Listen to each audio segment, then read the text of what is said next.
Walter Benjamin, el narrador.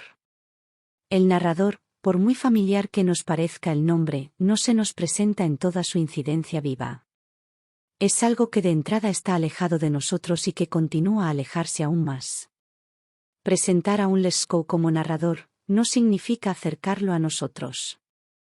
Más bien implica acrecentar la distancia respecto a él. Considerado desde una cierta lejanía, riman los rasgos gruesos y simples que conforman al narrador.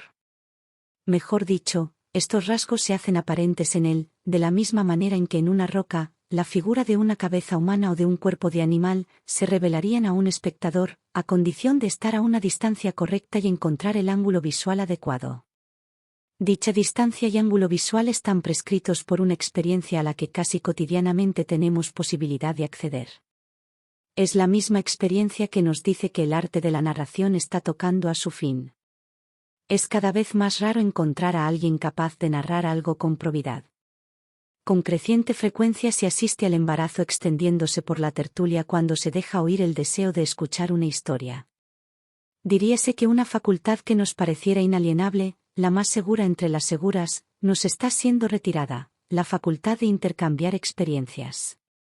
Una causa de este fenómeno es inmediatamente aparente: la cotización de la experiencia ha caído y parece seguir cayendo libremente al vacío. Basta echar una mirada a un periódico para corroborar que ha alcanzado una nueva baja, que tanto la imagen del mundo exterior como la del ético sufrieron, de la noche a la mañana, transformaciones que jamás se hubieran considerado posibles. Con la Guerra Mundial comenzó a hacerse evidente un proceso que aún no se ha detenido. ¿No se notó acaso que la gente volvía enmudecida del campo de batalla? En lugar de retornar más ricos en experiencias comunicables, volvían empobrecidos. Todo aquello que 10 años más tarde se vertió en una marea de libros de guerra, nada tenía que ver con experiencias que se transmiten de boca en boca. Y eso no era sorprendente, pues jamás las experiencias resultantes de la refutación de mentiras fundamentales significaron un castigo tan severo como el infligido a la estratégica por la guerra de trincheras, a la económica por la inflación, a la corporal por la batalla material, a primera ética por los detentadores del poder. Una generación que todavía había ido a la escuela en tranvía tirado por caballos, se encontró súbitamente a la intemperie, en un paisaje en que nada había quedado incambiado a excepción de las nubes. Entre ellas, rodeado por un campo de fuerza de corrientes devastadoras y explosiones, se encontraba el minúsculo y quebradizo cuerpo humano. 2. La experiencia que se transmite de boca en boca es la fuente de la que se han servido todos los narradores. Y los grandes de entre los que registraron historias por escrito, son aquellos que menos se apartan en sus textos, del contar de los numerosos narradores anónimos. Por lo pronto, estos últimos conforman dos grupos múltiplemente compenetrados. Es así que la figura de narrador adquiere su plena corporeidad solo en aquel que encarne a ambas. Cuando alguien realiza un viaje, puede contar algo, reza el dicho popular, imaginando al narrador como alguien que viene de lejos. Pero con no menos placer se escucha al que honestamente se ganó su sustento, sin abandonar la tierra de origen y conoce sus tradiciones e historias. Si queremos que estos grupos se nos hagan presentes a través de sus representantes arcaicos, diríase que uno está encarnado por el marino mercante y el otro por el campesino sedentario. De hecho, ambos estilos de vida han, en cierta medida, generado respectivas estirpes de 2. narradores. Cada una de estas estirpes salvaguarda, hasta bien entrados los siglos, algunas de sus características distintivas. Así es que, entre los más recientes narradores alemanes, los Hebel y Gattelf proceden del primer grupo, y los Ealsfield y Herstacker del segundo. Pero, como ya se dijo, estas estirpes solo constituyen tipos fundamentales. La extensión real del dominio de la narración, en toda su amplitud histórica, no es concebible sin reconocer la íntima compenetración de ambos tipos arcaicos. La Edad Media, muy particularmente, instauró una compenetración en la constitución corporativa artesanal. El maestro sedentario y los aprendices migrantes trabajaban juntos en el mismo taller, y todo maestro había sido trabajador migrantes antes de establecerse en su lugar de origen o lejos de allí. Para el campesino o marino convertido en maestro patriarcal de la narración, tal corporación había servido de escuela superior.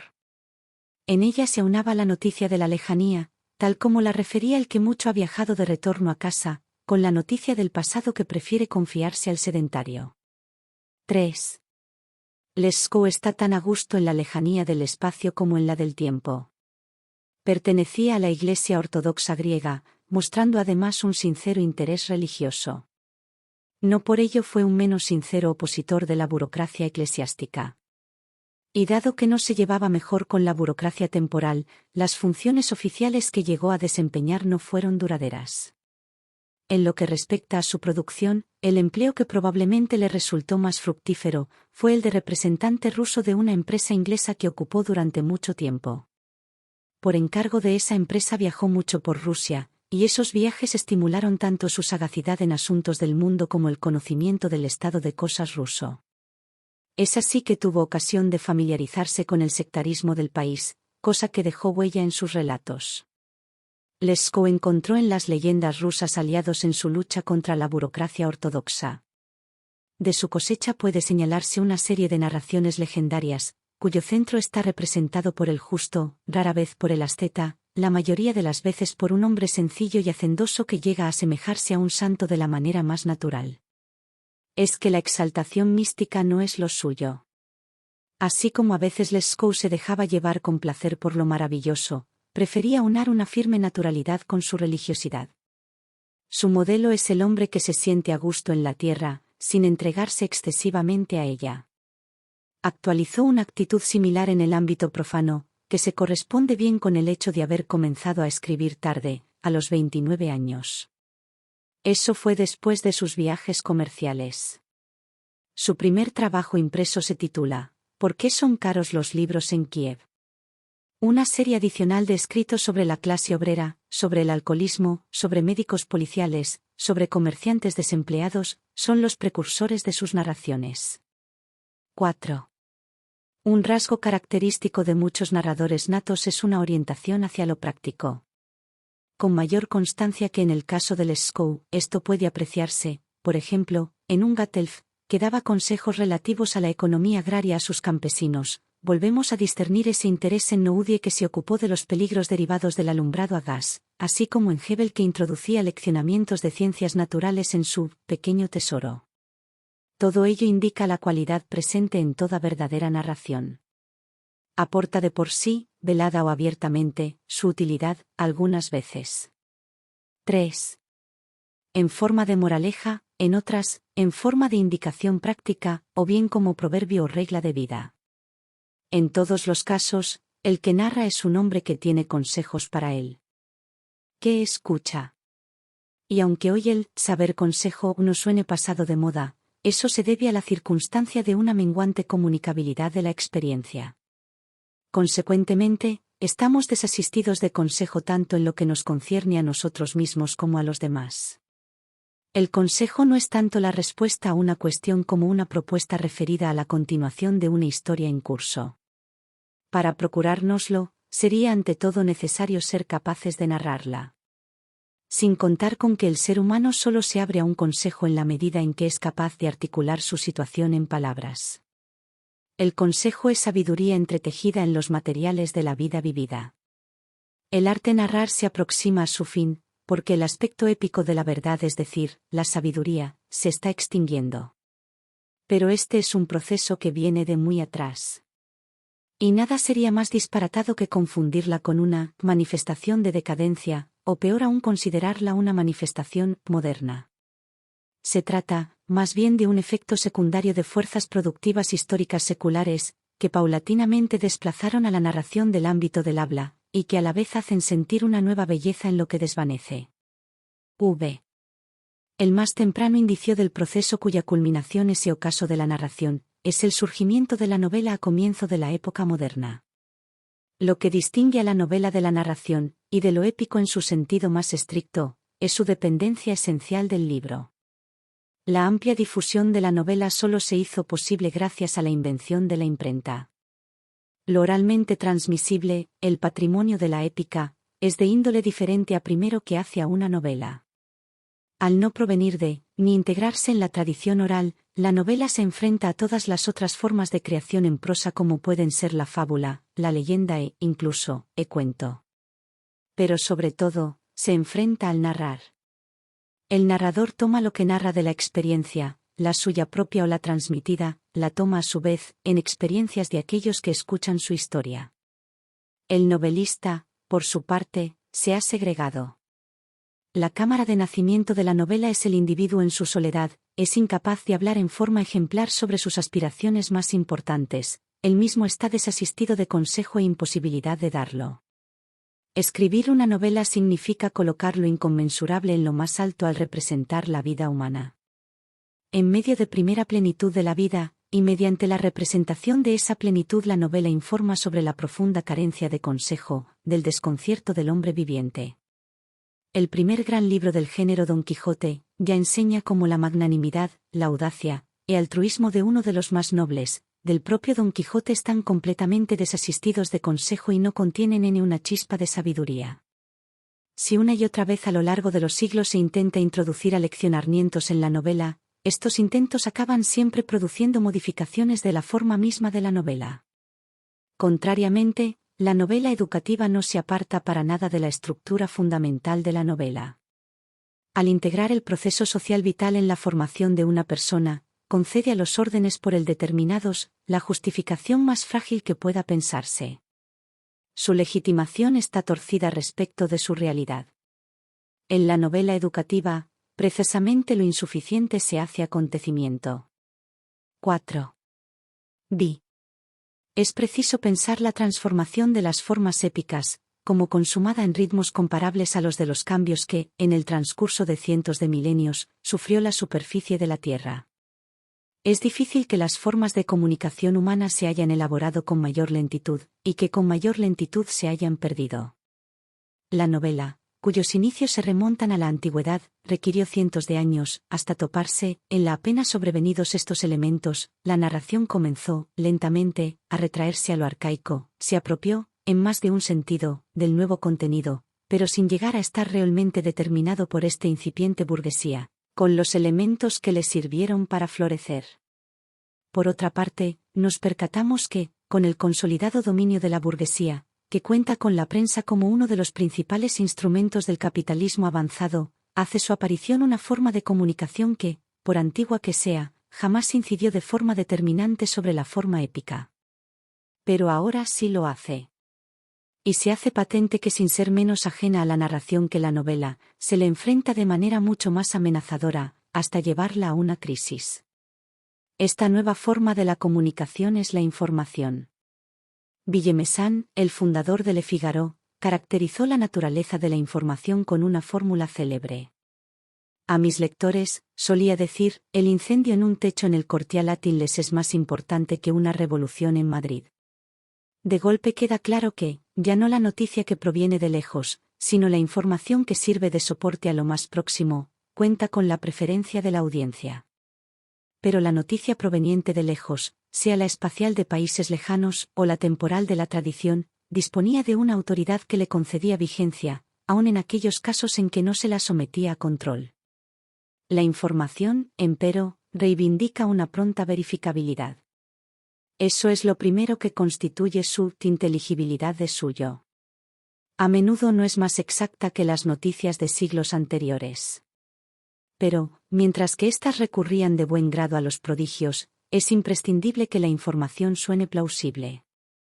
Por ello es irreconciliable con la narración. O escasez en que ha caído el arte de narrar se explica por el papel decisivo jugado por la difusión de la información. Cada mañana nos instruye sobre las novedades del orbe. A pesar de ello somos pobres en historias memorables. Esto se debe a que ya no nos alcanza acontecimiento alguno que no esté cargado de explicaciones. Con otras palabras, casi nada de lo que acontece beneficia a la narración, y casi todo a la información. Es que la mitad del arte de narrar radica precisamente en referir una historia libre de explicaciones. Ahí Lescaut es un maestro, piénsese en piezas como El engaño o El águila blanca. Lo extraordinario, lo prodigioso, están contados con la mayor precisión, sin imponerle al lector el contexto psicológico de lo ocurrido. Es libre de arreglárselas con el tema según su propio entendimiento, y con ello la narración alcanza una amplitud de vibración de que carece la información. 7. Lescaut se remitió a la escuela de los antiguos. El primer narrador de los griegos fue Heródoto. En el capítulo 14 del tercer libro de sus historias, hay un relato del que mucho puede aprenderse. Trata de Samenito. Cuando Samenito, rey de los egipcios, fue derrotado por el rey persa Cambises, este último se propuso humillarlo. Dio orden de colocar a Samenito en la calle por donde debía pasar la marcha triunfal de los persas. Además dispuso que el prisionero vea a su hija pasar como criada, con el cántaro, camino a la fuente. Mientras que todos los egipcios se dolían y lamentaban ante 5. Tal espectáculo, Samenito se mantenía aislado, callado e inmóvil, los ojos dirigidos al suelo. Y tampoco se inmutó al ver pasar a su hijo con el desfile que lo llevaba a su ejecución. Pero cuando luego reconoció entre los prisioneros a uno de sus criados, un hombre viejo y empobrecido, solo entonces comenzó a golpearse la cabeza con los puños y a mostrar todos los signos de la más profunda pena. Esta historia permite recapitular sobre la condición de la verdadera narración. La información cobra su recompensa exclusivamente en el instante en que es nueva. Solo vive en ese instante, debe entregarse totalmente a él, y en él manifestarse. No así la narración, pues no se agota. Mantiene sus fuerzas acumuladas, y es capaz de desplegarse pasado mucho tiempo. Es así que Mantán volvió a la historia del rey egipcio, preguntándose, ¿por qué solo comienza a lamentarse al divisar al criado? Y el mismo Mantán responde, porque estando tan saturado de pena, solo requería el más mínimo agregado, para derribar las presas que la contenía. Eso según Mantán. Pero asimismo podría decirse, no es el destino de los personajes de la realeza lo que conmueve al rey, por ser el suyo propio. Cero bien, mucho de lo que nos conmueve en el escenario no nos conmueve en la vida, para el rey este criado no es más que un actor. Cero aún, el gran dolor se acumula y solo irrumpe al relajamos. La visión de ese criado significó la relajación. Heródoto no explica nada. Su informe es absolutamente seco. Por ello, esta historia aún está en condiciones de provocar sorpresa y reflexión. Se asemeja a las semillas de grano que, encerradas en las milenarias cámaras impermeables al aire de las pirámides, conservaron su capacidad germinativa hasta nuestros días. 8. Nada puede encomendar las historias a la memoria con mayor insistencia, que la continente concisión que las sustrae del análisis psicológico. Y cuanto más natural sea esa renuncia a matizaciones psicológicas por parte del narrador, tanto mayor la expectativa de aquella de encontrar un lugar en la memoria del oyente, y con mayor gusto, tarde o temprano, éste la volverá, a su vez, a narrar. Este proceso de asimilación que ocurre en las profundidades, requiere un estado de distensión cada vez menos frecuente. Así como el sueño es el punto álgido de la relajación corporal, el aburrimiento lo es de la relajación espiritual. El aburrimiento es el pájaro de sueño que incuba el huevo de la experiencia. Basta el susurro de las hojas del bosque para ahuyentarlo. Sus nidos, las actividades íntimamente ligadas al aburrimiento, se han extinguido en las ciudades y descompuesto también en el campo. Con ello se pierde el don de estar a la escucha, y desaparece la comunidad de los que tienen el oído atento. Narrar historias siempre ha sido el arte de seguir contándolas, y este arte se pierde si ya no hay capacidad de retenerlas. Y se pierde porque ya no se teje ni se hila mientras se les presta oído. Cuanto más olvidado de sí mismo está el escucha, tanto más profundamente se impregna su memoria del oído. Cuando está poseído por el ritmo de su trabajo, registra las historias de tal manera, que es sin más agraciado con el don de narrarlas. Así se constituye, por tanto, la red que sostiene al don de narrar. Y así también se deshace hoy por todos sus cabos, después de que durante milenios se anudara en el entorno de las formas más antiguas de artesanía. 6. 9. La narración, tal como brota lentamente en el círculo del artesanado, el campesino, el marítimo y, posteriormente también el urbano, es, de por sí, la forma similarmente artesanal de la comunicación. No se propone transmitir, como lo haría la información o el parte, el puro asunto en sí. Más bien lo sumerge en la vida del comunicante, para poder luego recuperarlo. Por lo tanto, la huella del narrador queda adherida a la narración, como las del alfarero a la superficie de su vasija de barro.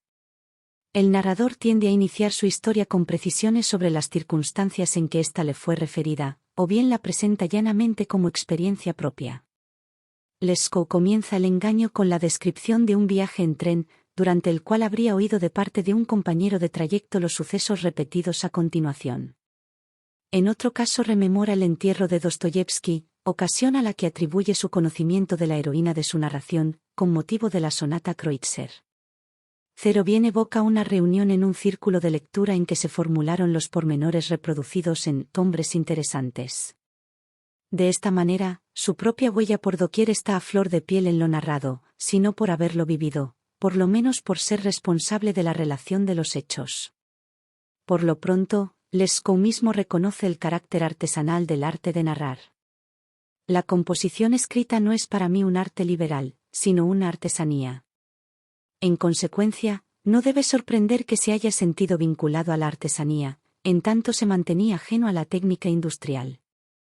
Tolstói, necesariamente sensible al tema, en ocasiones toca el nervio del don de narración de Lescaut, como cuando lo califica de ser el primero, en exponer las deficiencias del progreso económico. Es curioso que se lea tanto a Dostoyevsky. En cambio, no termino de comprender por qué no se lee a Lescaut. Es un escritor fiel a la verdad. En su solapada e insolente historia, La pulga de acero, a medio camino entre leyenda y farsa, Lescaut rinde homenaje a la artesanía local rusa, en la figura de los plateros de Tula. Resulta que su obra maestra, La pulga de acero, llega a ser vista por Pedro el Grande que, merced a ello, se convence de que los rusos no tienen por qué avergonzarse de los ingleses. Quizá nadie como Paul Valéry haya jamás circunscrito tan significativamente la imagen espiritual de esa esfera artesanal de la que proviene el narrador. Habla de las cosas perfectas de la naturaleza, como ser, perlas inmaculadas, vinos plenos y maduros, criaturas realmente bien conformadas, y las llama la preciosa obra de una larga cadena de causas semejantes entre sí. La acumulación de dichas causas solo tiene en la perfección su único límite temporal. Antaño, esta paciente actuación de la naturaleza, dice Paul Valéry, era imitada por los hombres. Miniaturas, marfiles, extrema y elaboradamente tallados, piedras llevadas a la perfección al ser pulidas y estampadas, trabajos en laca o pintura producto de la superposición de una serie de finas capas translúcidas, todas, estas producciones resultantes de esfuerzos tan persistentes están por desaparecer, y ya ha pasado el tiempo en que el tiempo no contaba. El hombre contemporáneo ya no trabaja en lo que no es abreviable. De hecho, ha logrado incluso abreviar la narración. Hemos asistido al surgimiento del short story que, apartado de la tradición oral, ya no permite la superposición de las capas finísimas y translúcidas, constituyentes de la imagen más acertada del modo y manera en que la narración perfecta emerge de la estratificación de múltiples versiones sucesivas. Valéry termina su reflexión con la frase: es casi como si la atrofia del concepto de eternidad coincidiese con la creciente aversión a trabajos de larga duración. Desde siempre, el concepto de eternidad tuvo en la muerte su fuente principal. Por consiguiente, el desvanecimiento de este concepto, habrá que concluir, tiene que haber cambiado el rostro de la muerte. Resulta que este cambio es el mismo que disminuyó en tal medida la comunicabilidad de la experiencia, que trajo aparejado el fin del arte de narrar. Desde hace una serie de siglos puede entreverse cómo la conciencia colectiva del concepto de muerte ha sufrido una pérdida de omnipresencia y plasticidad. En sus últimas etapas, este proceso se ha acelerado. Y en el transcurso del siglo XIX, la sociedad burguesa, mediante dispositivos higiénicos y sociales, privados y públicos, produjo un efecto secundario, probablemente su verdadero objetivo subconsciente: facilitarle a la gente la posibilidad de evitar la visión de los moribundos. Morir era antaño un proceso público y altamente ejemplar en la vida del individuo. Piénsese en los cuadros de la Edad Media en que el lecho de muerte se metamorfosea en trono, sobre el que se asoma apretadamente el pueblo a través de las puertas abiertas de par en par de la casa que recibe a la muerte. Morir, en el curso de los tiempos modernos, es algo que se empuja cada vez más lejos del mundo perceptible de los vivos. En otros tiempos no había casa, o apenas habitación, en que no hubiese muerto alguien alguna vez.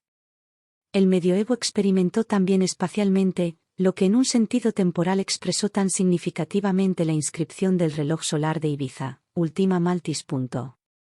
Hoy los ciudadanos, en espacios intocados por la muerte, son flamantes residentes de la eternidad, y en el ocaso de sus vidas, son depositados por sus herederos en sanatorios u hospitales.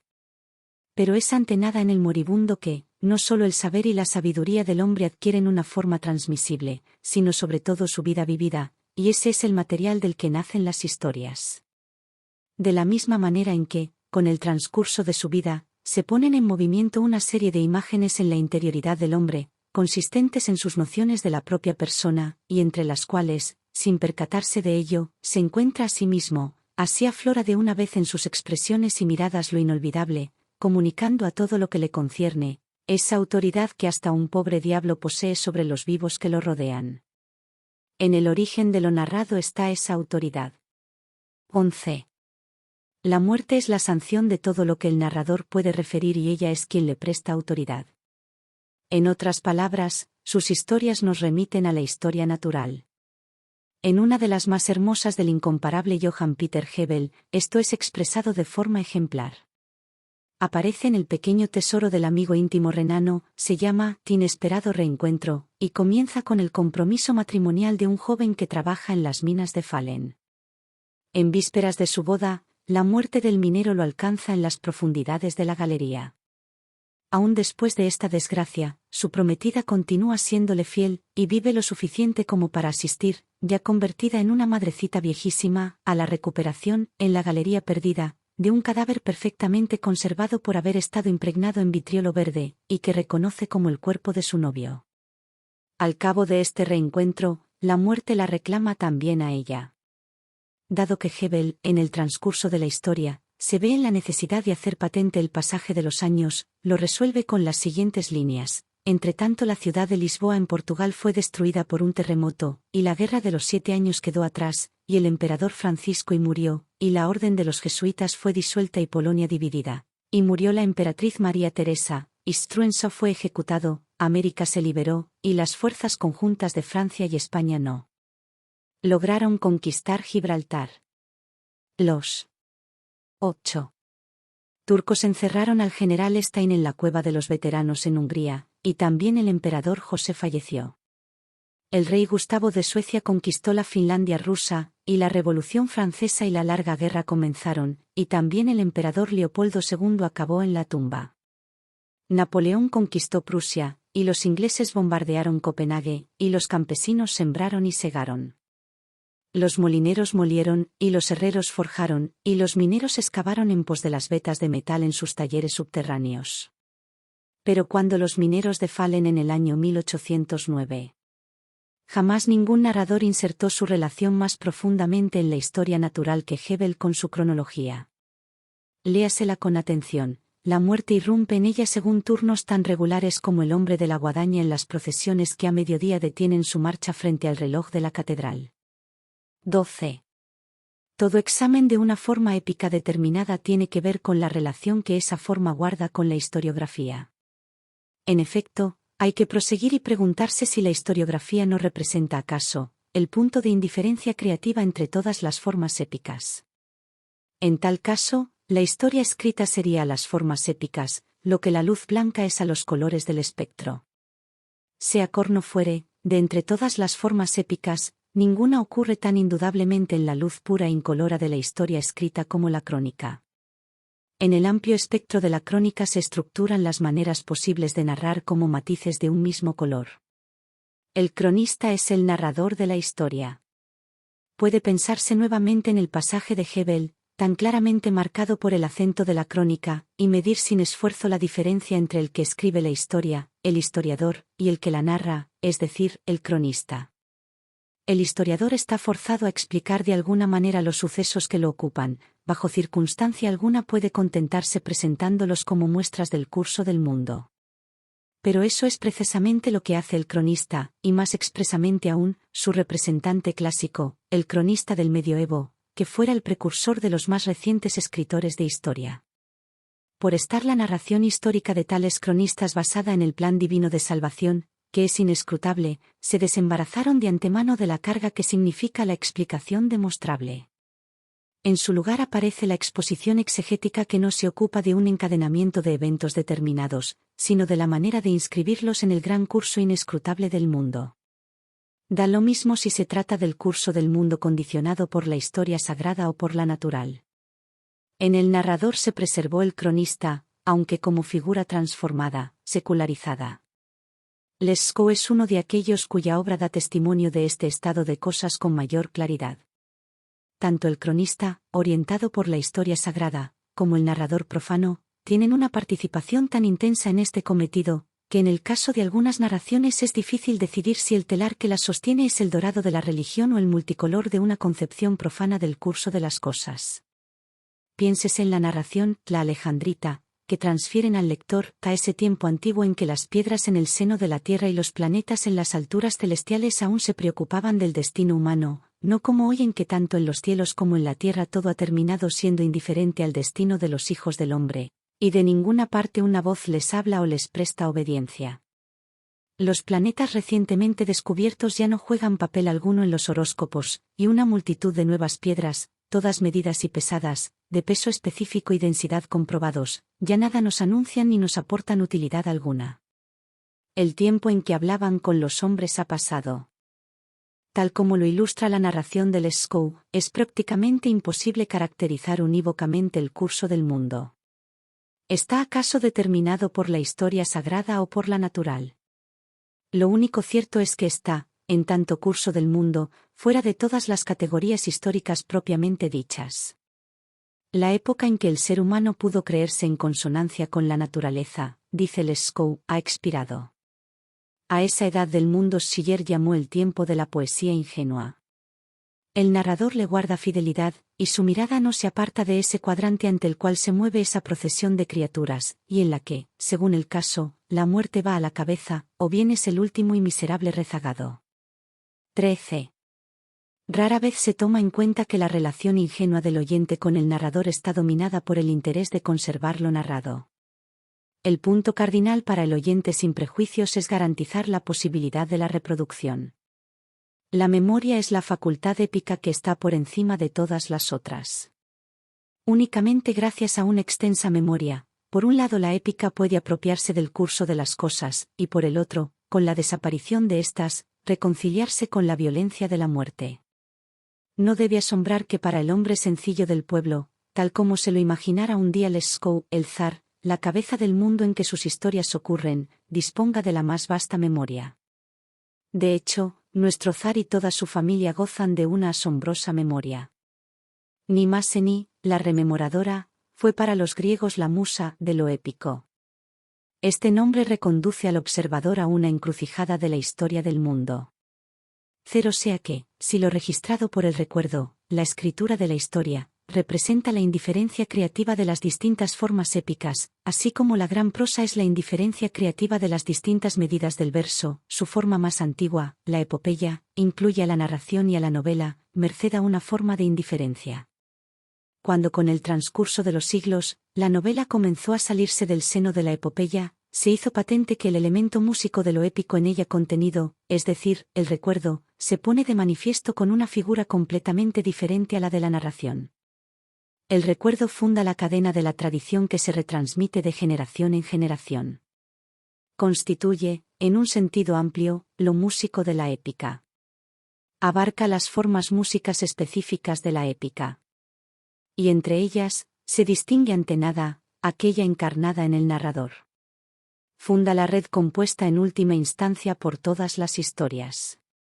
Una se enlaza con la otra, tal como todos los grandes narradores, y en particular los orientales, gustaban señalar. En cada uno de ellos habita una Scheherazade, que en cada pasaje de sus historias, se le ocurre otra. Esta es una memoria épica y a la vez lo músico de la narración. A ella hay que contraponer otro principio igualmente músico en un sentido más restringido que, en primera instancia, se esconde como lo músico de la novela, es decir, de la epopeya, aún indistinto de lo músico de la narración. En todo caso, se vislumbra ocasionalmente en las epopeyas, sobre todo en los pasajes festivos de las Homéricas, como la conjuración de la musa que les da inicio. Lo que se anuncia en estos pasajes es la memoria eternizadora del novelista en oposición a la memoria transitoria del narrador. La primera está consagrada a un héroe, a una odisea o a un combate, la segunda a muchos acontecimientos dispersos.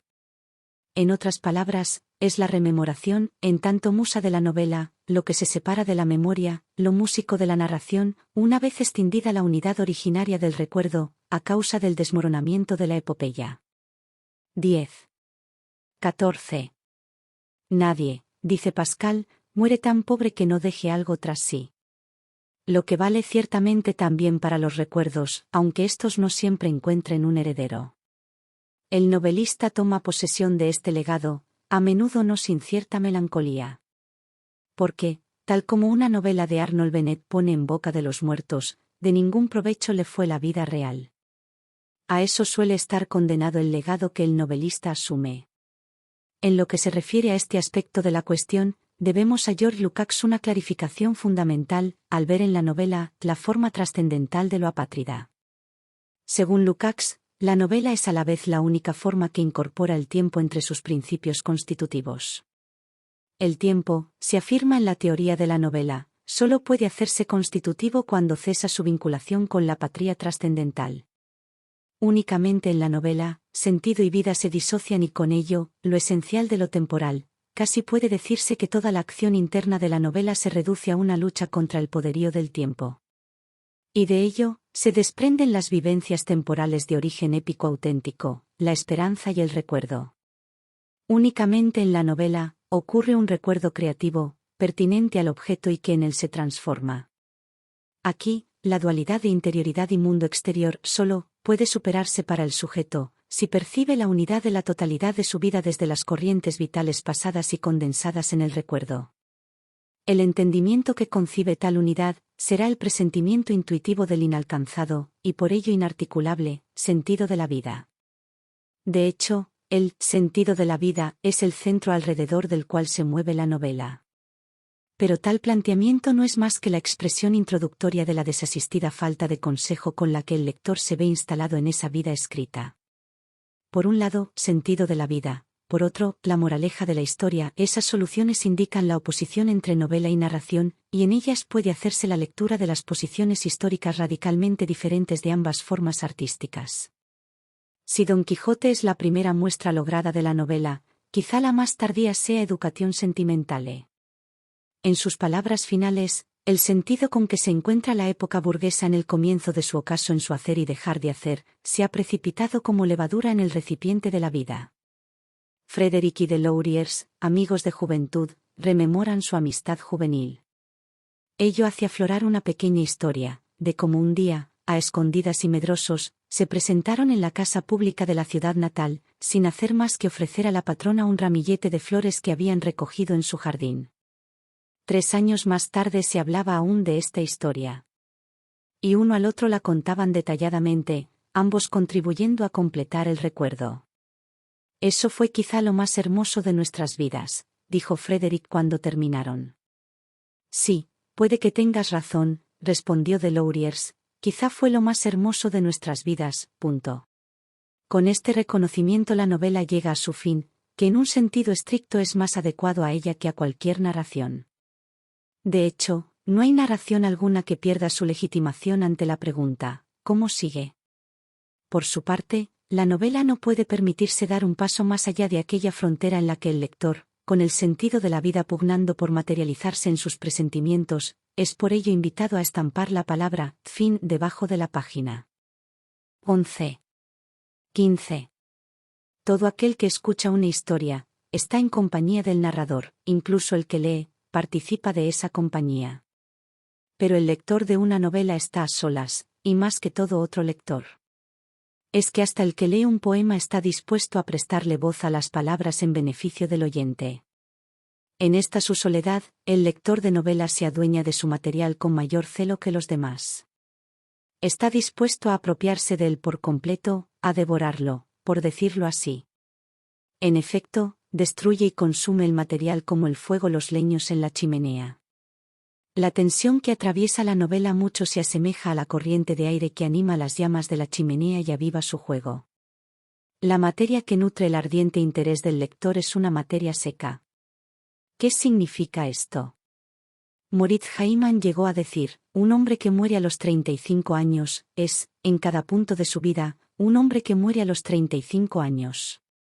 Esta frase no puede ser más dudosa, y eso exclusivamente por una confusión de tiempo. Lo que en verdad se dice aquí, es que un hombre que muere a los 35 años quedará en la rememoración como alguien que en cada punto de su vida muere a los 35 años. En otras palabras, esa misma frase que no tiene sentido para la vida real, se convierte en incontestable para la recordada. No puede representarse mejor la naturaleza del personaje novelesco. Indica que el sentido de su vida solo se descubre a su muerte. Pero el lector de novelas busca efectivamente personas en las que pueda efectuar la lectura del sentido de la vida. Por lo tanto, sea como fuere, debe tener de antemano la certeza de asistir a su muerte. En el peor de los casos, a la muerte figurada, el fin de la novela. Aunque es preferible la verdadera. ¿Cómo le dan a entender que la muerte ya los acecha, una muerte perfectamente determinada y en un punto determinado? Esa es la pregunta que alimenta el voraz interés del lector por la acción de la novela.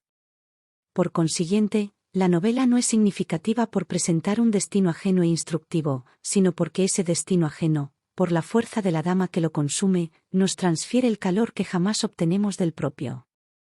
Lo que atrae al lector a la novela es la esperanza de calentar su vida helada al fuego de una muerte, de la que lee. 16. Gorky escribió, Lescaut es el escritor más profundamente arraigado en el pueblo y está libre de toda influencia foránea. El gran narrador siempre tendrá sus raíces en el pueblo, y sobre todo en sus sectores artesanos. Pero según como los elementos campesinos, marítimos y urbanos se integran en los múltiples estadios de su grado de evolución económico y técnico, así se gradúan también múltiplemente los conceptos en que el correspondiente caudal de experiencia se deposita para nosotros. Sin mencionar el nada despreciable aporte de los comerciantes al arte de narrar, lo suyo tuvo menos que ver con el incremento del contenido instructivo, y más con el afinamiento de las astucias con que se hechiza la atención del que atiende. En el ciclo de historias Las Mil y Una Noches dejaron una honda huella. En suma, sin perjuicio del rol elemental que el narrar tiene en el buen manejo de los asuntos humanos, los conceptos que albergan el rendimiento de las narraciones, son de lo más variado. Lo que en Lescaut parece asociarse más fácilmente a lo religioso, en Hebel encaja mejor en las perspectivas pedagógicas de la Ilustración, en Poe aparece como tradición hermética, encuentra un último asilo en Kipling en el ámbito vital de los marinos y soldados coloniales británicos. Ello no impide la común levedad con que todos los grandes narradores se mueven, como sobre una escala, subiendo y bajando por los peldaños de su experiencia. Una escala que alcanza las entrañas de la tierra y se pierde entre las nubes, sirve de imagen a la experiencia colectiva a la cual, aun el más profundo impacto sobre el individuo, la muerte, no provoca sacudida o limitación alguna. Y si no han muerto, viven hoy todavía, dice el cuento de hadas. Dicho género, que aun en nuestros días es el primer consejero del niño, por haber sido el primero de la humanidad, subsiste clandestinamente en la narración. El primer narrador verdadero fue y será el contador de cuentos o leyendas. Cuando el consejo era preciado, la leyenda lo conocía, y cuando el apremio era máximo, su ayuda era la más cercana. Ese era el apremio del mito. El cuento de hadas nos da noticias de las más tempranas disposiciones tomadas por la humanidad para sacudir la opresión depositada sobre su pecho por el mito. En la figura del tonto, nos muestra cómo la humanidad se hace la tonta ante el mito. En la figura del hermano menor nos muestra cómo sus probabilidades de éxito aumentan a medida que se distancia del tiempo mítico originario. En la figura del que salió a aprender el miedo nos muestra que las cosas que tememos son escrutables. En la figura del sagaz nos muestra que las preguntas planteadas por el mito son simples, tanto como la pregunta de la esfinge. En la figura de los animales que vienen en auxilio de los niños en los cuentos, nos muestra que la naturaleza no reconoce únicamente su deber para con el mito, sino que prefiere saberse rodeada de seres humanos. Hace ya mucho que los cuentos enseñaron a los hombres, y siguen haciéndolo hoy a los niños, que lo más aconsejable es oponerse a las fuerzas del mundo mítico con astucia e insolencia. De esta manera el cuento polariza dialécticamente el valor en subcoraje, es decir, la astucia, y supercoraje, la insolencia.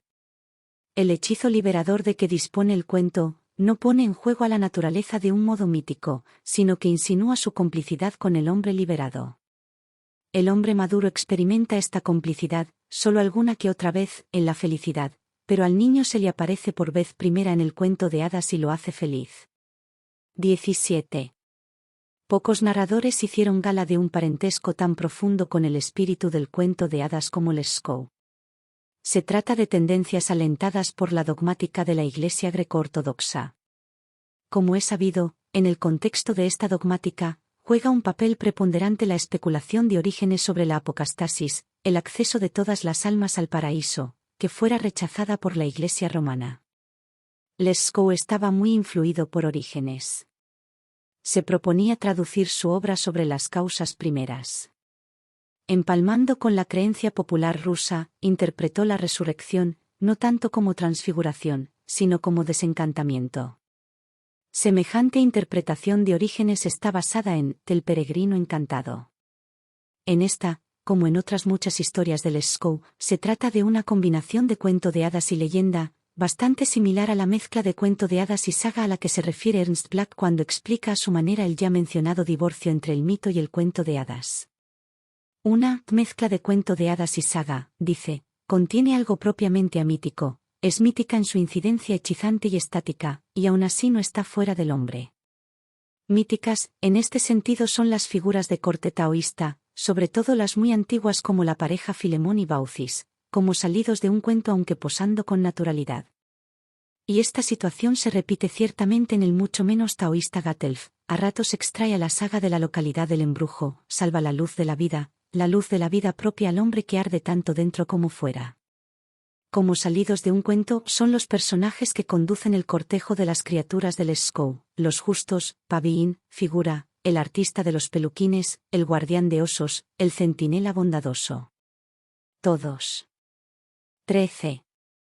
Aquellos que encarnan la sabiduría, la bondad, el consuelo del mundo, se apiñan en derredor del que narra. No puede dejar de reconocerse que la imagen de su propia madre los atraviesa a todos. Era de alma tan bondadosa, así la describe Lescaut, que no era capaz de infligir el menor sufrimiento a nadie, ni siquiera a los animales. No comía ni carne ni pescado porque tal era la compasión que sentía por todos los seres vivientes. A veces mi padre se lo reprochaba, pero ella contestaba, yo misma he criado a esos animalitos, y son para mí como hijos míos. No iba a comerme a mis propios hijos. Tampoco comía carne en casa de los vecinos. Yo he visto a los animales cuando aún estaban vivos, explicaba, son conocidos míos, no puedo comerme a mis conocidos. El justo es el portavoz de la criatura, y a la vez, su encarnación suprema. Adquiere con Lescaut un fondo maternal, que a veces se crece hasta lo mítico, con lo que hace peligrar la pureza de lo fantástico. Indicativo de esto es el protagonista de su narración, Cotín, el alimentador y Platónida. Dicha figura protagónica, el campesino Pisonsky, es hermafrodita. Durante 12 años su madre lo educó como mujercita. Sus partes viriles y femeninas maduran simultáneamente y su doble sexualidad se convierte en símbolo del hombre Dios. Con ello, Lescaut asiste a la culminación de criatura y a la vez al tendido de un puente entre el mundo terrestre y el supraterrestre. Pues resulta que estas figuras masculinas, maternales y poderosamente terrestres, que una y otra vez se apropian de una plaza en el arte fabulador de Lescaut, son arrancadas del dominio del impulso sexual en la flor de su fuerza. Pero no por eso encarnan un ideal propiamente estético, la continencia de estos justos tiene tan poco de privación, que llega a convertirse en el polo opuesto elemental de la pasión desenfrenada, tal como el narrador la encamó en Lady Macbeth de Mcensk. Así como la extensión del mundo de las criaturas está comprendida entre Pauline y la mujer del comerciante, en la jerarquía de sus criaturas, Lescaut no renunció a sondearlas en profundidad. 18. La jerarquía del mundo de las criaturas, encabezada por los justos, desciende escalonadamente hasta alcanzar el abismo de lo inanimado. Sin embargo, hay que tener en mente una circunstancia particular. La totalidad de este mundo de las criaturas no es vocalizado por la voz humana, sino por una que podríamos llamar como el título de una de sus más significativas narraciones, la voz de la naturaleza. Esta refiere la historia del pequeño funcionario Philip Pagwitch, que mueve todos los hilos para poder hospedar en su casa a un mariscal de campo que está de paso en su localidad. Y lo logra. El huésped, inicialmente asombrado por lo insistente de la invitación, pasado un tiempo cree reconocer en su anfitrión a alguien con quien ya se hubiera encontrado antes. ¿Pero quién es? Eso no lo recuerda. Lo curioso es que el anfitrión no tiene intención de dejarse reconocer. En cambio, consuela diariamente a la alta personalidad asegurándole que la voz de la naturaleza no dejará de hablarle un día. Y todo sigue igual hasta que el huésped, poco antes de proseguir su viaje, concede al anfitrión el permiso, pedido por éste, de hacerle oír menor queda voz de la naturaleza. En eso, la mujer del anfitrión se aleja, para volver con un cuerno de caza de cobre relucientemente bruñido y se lo entrega a su marido. Este coge el cuerno, lo acerca a sus labios y parece instantáneamente transformado. Apenas hubo inflado las mejillas y extraído el primer sonido, potente como un trueno, el mariscal de campo exclamó: «Detente, ya lo tengo, hermano, ahora te reconozco. Tú eres el músico del regimiento de cazadores, al que encomendé vigilar, por su honorabilidad, a un intendente bribón». «Así es, su señoría», respondió el amo de 14. La casa. Antes que recordárselo yo mismo, preferí dejar hablar a la voz de la naturaleza. La manera en que el sentido profundo de la historia se esconde detrás de su puerilidad nos da una idea del extraordinario humor del Scow. Ese humor vuelve a confirmarse en la misma historia de manera aún más subrepticia. Habíamos oído que el pequeño funcionario había sido delegado para vigilar, por su honorabilidad, a un intendente bribón. Eso es lo que se dice al final, en la escena del reconocimiento. Pero apenas iniciada la narración oíamos lo siguiente sobre el anfitrión. Todos los habitantes de la localidad conocían al hombre, y sabían que no gozaba de un rango de importancia, que no era ni funcionario estatal ni militar, sino apenas un insignificante inspectorcillo en la administración de víveres, donde, junto a las ratas, roía las galletas y las botas estatales, con lo que, pasado el tiempo, llegó a juntar lo suficiente como para instalarse en una bonita casa de madera. Como puede verse, esta historia coloca en su justo lugar a la tradicional simpatía que une a los narradores con pillos y bribones. Toda la literatura picaresca da testimonio de ello. Tampoco reniega de ello en las cumbres del género. Personajes como los Zundelfrieder, Zundeleiner y Dieter el Rojo, son los que con mayor fidelidad acompañan a un Hebel. No obstante, también para Hebel, el justo tiene el papel protagónico en el Theatrum Mundi. Pero por no haber nadie que esté a la altura de ese papel, este pasa de uno a otro. Ora es el vagabundo, ora el trapichero judío, ora el tonto, quien salta a asumir el papel. Se trata siempre, de caso en caso, de una actuación extraordinaria, de una improvisación moral. Hebel es un casuista. Por nada del mundo se solidariza con principio alguno, aunque tampoco rechaza ninguno, porque cualquiera de ellos podría llegar a convertirse en instrumento del justo. Compárese con la actitud del Scow. Soy consciente, escriben, con motivo de la sonata Kreutzer, de que mi línea de pensamiento está más fundada en una concepción práctica de la vida que en una filosofía abstracta o una moral elevada. Sin embargo, no por ello estoy menos inclinado a pensar cómo lo hago. Por lo demás, las catástrofes morales del Scow guardan la misma relación con los incidentes morales de Hebel, que la de la gran corriente silenciosa del Volga con el precipitado y charlatán arroyo que mueve el molino. Entre las narraciones históricas del Scow, existen muchas en las que las pasiones puestas en movimiento son tan aniquiladoras como la cólera de Aquiles o el odio de Agen. Es asombrosa la manera terrible en que el mundo de este autor puede llenarse de tinieblas, así como la majestad con que el mal se permite allí alzar su cetro. Lesko, este sería uno de los pocos rasgos en que coincide con Dostoyevsky. Ostensiblemente conoció estados de ánimo que mucho lo acercaron a una ética antinómica. Las naturalezas elementales de sus narraciones de los viejos tiempos se dejan llevar por su pasión desenfrenada hasta el final. Pero precisamente ese final es el que los místicos tienden a considerar como punto en que la acabada depravación se toma en santidad. 19. Cuanto más profundamente Lescaut desciende en la escala de las criaturas, tanto más evidente es el acercamiento de su perspectiva a la de la mística. Por lo demás, y como podrá verse, mucho habla a favor de que también aquí se conforma un rasgo que reside en la propia naturaleza del narrador.